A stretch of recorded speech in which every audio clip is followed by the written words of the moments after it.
Coming up on today's show, we're going to talk about a roster addition the Falcons made at a spot where they have some injury concerns. And speaking of upcoming games for the Falcons, they play the New York Jets in Week 13. And could Aaron Rodgers play for the Jets against Atlanta? We're going to break all that down on today's show. But let's talk about the latest roster move the Falcons made. Linebacker Frank Ginda was added to the practice squad as a bit of an insurance policy in case Nate Landman cannot go. He is dealing with a thigh injury. Now, the Falcons fortunately don't have too many names on their injury report. Jake Matthews is dealing with a hip injury, but the guy's an Iron Man. I fully expect him to go. But overall, Arthur Smith said that Nate Landman's injury is not too concerning, and he believes that he will be able to go on Sunday. Now, Frank Ginda might sound a little bit familiar. He did play in 2 preseason games for the Falcons. He was added in early August. The former UDFA out of San Jose State has kind of been all across the league and a whole bunch of other leagues as well.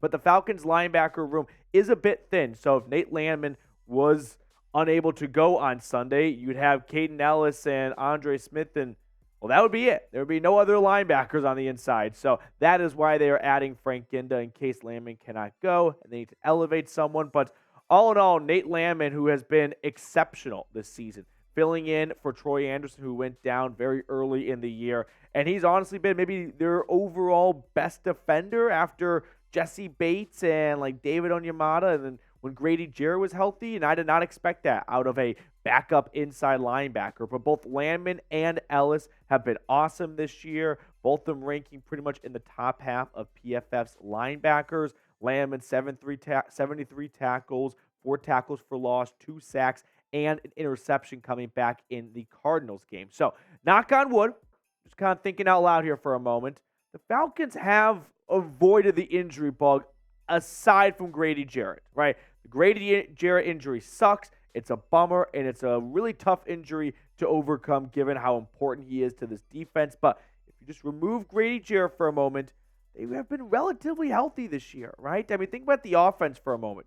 All 5 starting offensive linemen have played, I think, pretty much every single snap this year. Caleb McGarry briefly was injured, but he's been rocking and rolling ever since. Bijan's been healthy. Drake London missed 1 game. Matt Collins has missed a little bit of time. He was also out of practice today with an ankle injury. He has missed 2 games in a row now. But defensively, outside of Grady Jarrett and Onyemata missing 1 game, they have been relatively healthy. And ultimately, when you look at the last 2 teams standing in the Super Bowl, it's usually 2 teams that are very healthy. So fingers crossed the Falcons can stay healthy moving forward the rest of the year, and Landman will be available this Sunday against the Jets. Now, before we get on to Aaron Rodgers and the Jets, help us reach 16,400 subscribers.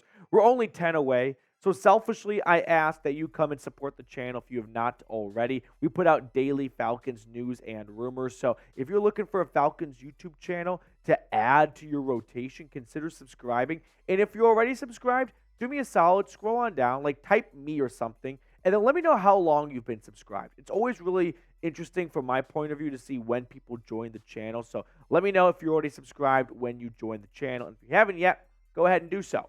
Now, next up on the show, Aaron Rodgers. Is he playing this Sunday? We're going to talk about whether or not it is realistic for Rodgers to suit up and play against Atlanta over in the Meadowlands. But really quickly, I want to give a shout out to our awesome sponsor, Prize Picks. Now, if you're like, Petey, what the heck is Prize Picks? Well, Prize Picks is the best daily fantasy sports option out there. All you have to do is pick 2 to 6 player stat projections, pick more or less on those stat projections, and you can win up to 25 times your money. So take Thursday Night Football. I'm taking the less on Geno Smith's passing yards. I like the more on CeeDee Lamb and Tony Pollard's yards. And then I'm taking the more on Jason Myers at 1.5 field goals. I feel like Geno and the Seahawks are going to have a lot of drives stall out. So I could see Myers kicking a couple of balls through the upright. So those are my selections over on Prize Picks. And you can have a up to $100 deposit match when you go to prizepicks.com/CLNS. So use code CLNS. That information is in the comments and description of today's video. But if you want to get a match up to $100 on your deposit, go to prizepicks.com/CLNS and use code CLNS. Now, the big NFL news of the day is this. Ian Rapoport tweeting out, the Jets just opened the practice window for quarterback Aaron Rodgers. Let me just say this right now. Aaron Rodgers is not playing on Sunday, okay? It is not just highly unlikely. It's basically 100% chance Aaron Rodgers does not play. If you want my personal opinion on Aaron Rodgers coming back just 79 days after he tore his Achilles, I don't think that it was a minor Achilles tear. Does that really even exist? You tear it or you don't tear it? I kind of wonder, and maybe I'm completely off base here, but just humor me for a moment. Aaron Rodgers, a guy who has been very vocal about his more or less anti-science agenda going back to the COVID vaccine, he wants to prove to the medical community that you can overcome anything and that science is not always 100%. Because the science here is it takes 6 to 8 months or whatever to recover from an Achilles injury. And Rodgers is trying to show science is not always accurate. So he's going to try and come back. I don't think he'll end up playing because, well, he said, I'm not going to come back unless we are still in a playoff reach. And when you look at the Jets' upcoming schedule, they are 4-7 right now. They've got Atlanta this week. The Texans, who are above 500, come to town. Then they go to Miami. I mean, let's just say they go 1-2 in that stretch. And that's being optimistic based on their recent 4-game losing skid. They would go from 4-7 to 5-9. You really think Rodgers wants to come back and take over a 5-9 team for the last 3 games where if they were to win out, they would be 8-9? And I don't think 8-9 would get you in. And that's having them win out. So, no, I don't think Rodgers is going to come back and play this season. I think he just wants to make a statement. Hey, just because science says this, it does not always mean that is a fact. So the good news is we get to watch Tim Boyle. And I can't wait because he is awful. I mean, it is bad. I'm sorry, Timmy, if you're watching, but you know this. Everyone knows this. And honestly, credit to you. I mean, talk about failing upwards. Tim Boyle in his 2-game stint so far, taking over from Zach Wilson and starting on Black Friday, has tossed 1 touchdown and 3 interceptions. In his NFL career, he's played 19 games, 4 touchdowns, 11 interceptions. And remember that part about failing upwards? Tim Boyle has never been good. So the Jets, honestly, may not score an offensive touchdown this week. And that's not saying the Falcons have the greatest defense in the NFL. I'm not saying that's the 85 Bears or the 2000 Ravens that Tim Boyle is going up against. It's just that Tim Boyle is that bad. And I don't really understand what Robert Saleh is doing.